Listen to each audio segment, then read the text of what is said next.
ายหัดหานเขาเป็นเกาะใจกัดแขนเขาเป็นเกาะใจหับการเคอเฮา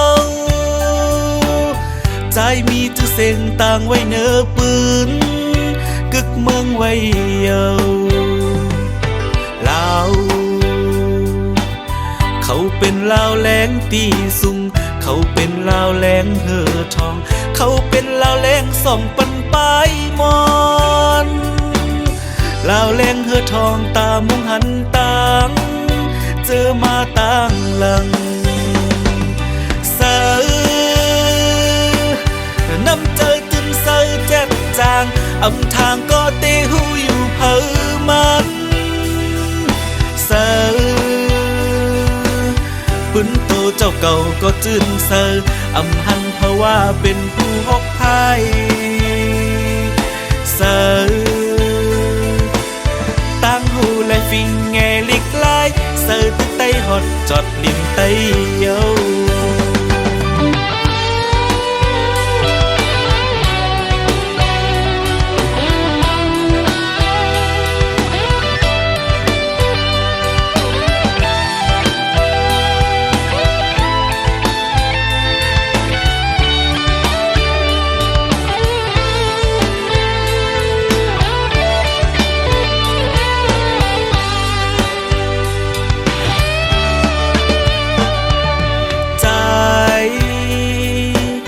เขาเป็นเกาะใจหัดหานเขาเป็นเกาะใจกัดแขนเขาเป็นเกาะใจหับการเคอเฮา